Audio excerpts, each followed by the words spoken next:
Hello friends, my name is Bhavna. आज मैं शुरुआत करूंगी ढरकाइम के दूसरे टॉपिक डिवीज़न ऑफ लेबर की। यहाँ पर भी मैंने टू द पॉइंट ही लिखा है। मेरा जो सोर्स है वो नितिन सांगवान सर की बुक है। मैंने उसी से ये सारे नोट्स बनाए हैं, ठीक है ना। चलो अब हम डिवीज़न ऑफ लेबर स्टार्ट करते हैं। इसमें मैंने टू द पॉइंट तो लिखा है, लेकिन उससे पहले मैंने थोड़ा इसमें एक्स्ट्रा थोड़ा सा ही लिखा है एक्स्ट्रा। उसमें मैंने थोड़ा बैकग्राउंड दे दिया है कि कैसे कैसे डिवीज़न ऑफ लेबर का जो टॉपिक है वो डरकाइम ने कैसे कैसे दिया है, ठीक है ना। इससे पहले मैं चाहती हूँ कि इसके जो PYQ है हम वो देख लें, ताकि हमें थोड़ी क्लैरिटी हो जाए कि डिवीज़न ऑफ लेबर में पहले कैसे क्वेश्चन पूछे गए थे। डिवीज़न ऑफ लेबर में पहले तो पर्टिकुलरली ना कंपैरिजन पूछे गए हैं।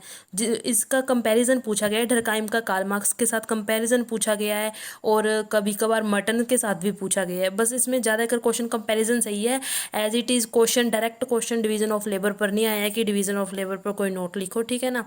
चलो अब हम थोड़ा देख लेते हैं कि कौन कौन से क्वेश्चन आए हैं डिवीज़न ऑफ लेबर पर, ठीक है ना। Give me a seconds. या दिस इज पहला क्वेश्चन आया हुआ है, compare Karl Marx with Emile Durkheim with reference to the framework of division of labour. 2010 में क्वेश्चन आया है। एक खास बात बताऊं, ये वाला जो क्वेश्चन है compare Karl Marx with Emile Durkheim का, वो 2013 में फिर से रिपीट हुआ है। Same as it is question repeat हुआ है, सेम, ठीक है ना। उसके बाद 2014 में भी पूछा गया है, पर इन्होंने सिमिलैरिटी और डिफरेंस पूछा है मार्क्स थ्योरी ऑफ एलियनेशन और डरकाइम, मतलब कि मार्क्स की एलियनेशन और डरकाइम की एनोमी वाली का इन्होंने सिमिलैरिटीज़ और डिफरेंसेस पूछा है, ठीक है ना। उसके बाद एनोमी मर्टन की और डरकाइम की में डिफरेंस पूछा है, मतलब कि इसका कंपैरिजन ही पूछा गया है ज़्यादातर तो, ठीक है ना। उसके बाद फिर से कि हाँ, एक क्वेश्चन ये पूछा है कि डिवीज़न ऑफ लेबर का रेलिवेंस क्या है प्रेजेंट डे कॉन्टेक्स्ट में। बस ज़्यादातर कंपैरिजन ही पूछा गया है, इसलिए हमें कंपैरिजन इसका छोड़ना नहीं है।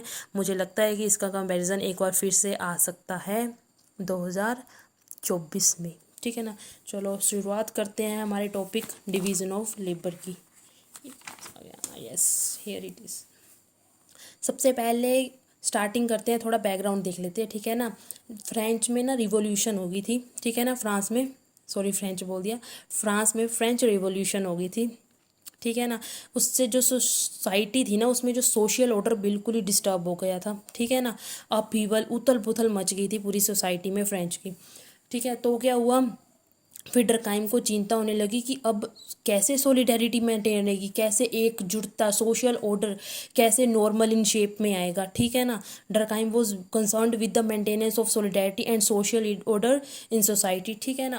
उसने बोला कि मॉडर्न सोसाइटी में यहाँ इतनी ज़्यादा डिफ्रेंशिएशन है, इतने लोग अलग अलग हैं, इतनी कॉम्प्लेक्सिटी एग्जिस्ट करती है, what hold the society together. ये कौन बोल रहा है, डरकाइम बोल रहा है कि what hold the society together. फिर उन्होंने ना इस बात की एक्सप्लेनेशन भी दी कि कौन सी चीज़ है जो सोसाइटी को जोड़े रखेगी। फिर उन्होंने इसकी एक्सप्लेनेशन दी अपनी division of labour in society 1893 में, ठीक है ना। ये उसी टाइम लिखी गई थी जब एकदम काओस और मोरल क्राइसिस हो रहे थे ना फ्रांस में, उसी टाइम ये बुक लिखी थी उनकी। उन्होंने इसमें एक्सप्लेनेशन दी कि कौन सी चीज़ होगी जो कि सोसाइटी को एकजुट बना के रखेगी, ठीक है ना। It was written at a time when there was a wide spread feeling of moral crisis in France and Durkheim wanted to a solution of it, ठीक है ना।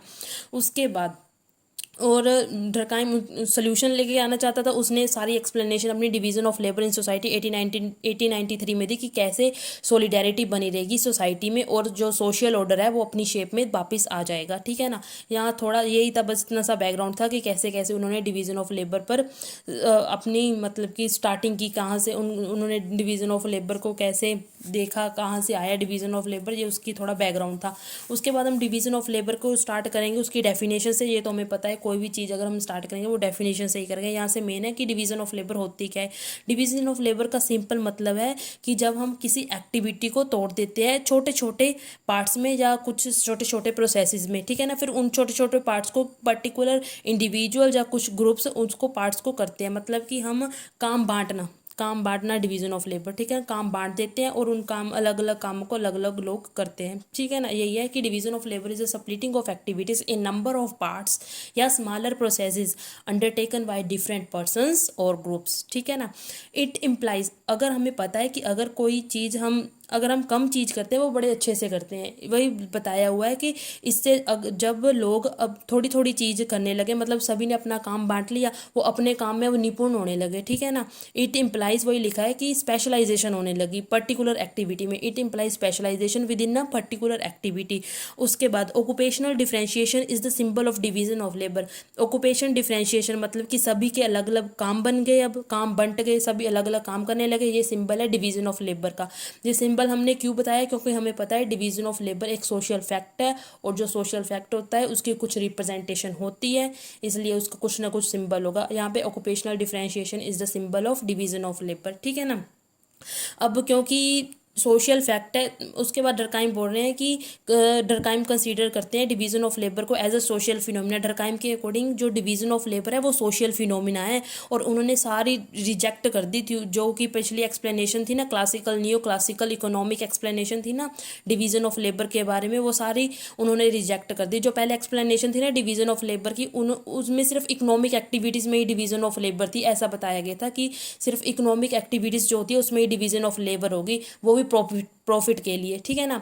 मतलब कि पहले जो डिवीजन ऑफ, पहले जो थ्योरीज थी वो कहती थी, पहले जो एक्सप्लेनेशन थी कि डिवीजन ऑफ लेबर जैसे इंडस्ट्रियल एक्टिविटीज़ इनमें ही एग्जिस्ट करती है, जैसे इंडस्ट्रीज़ में ही होगी, ऐसे बस एक इकोनॉमिक एक्टिविटीज़ में ही होगी डिवीजन ऑफ लेबर, और बाकी नहीं होगी। लेकिन डरकाइम बोल रहे हैं कि डिवीजन ऑफ लेबर जो है वो सिर्फ इकोनॉमिक एक्टिविटीज़ में एग्जिस्ट नहीं करती, लेकिन वो ऑल स्फेयर ऑफ लाइफ में एग्जिस्ट करती है। मतलब कि वो इवन डोमेस्टिक स्फेयर में भी एग्जिस्ट करती है। जैसे कि घर में भी हमारे पास डिवीजन ऑफ लेबर है, जैसे मम्मी घर का काम करते हैं, पापा बाहर का काम करते हैं, ऐसे घर में भी काम बटे हुए होते हैं, ठीक है ना।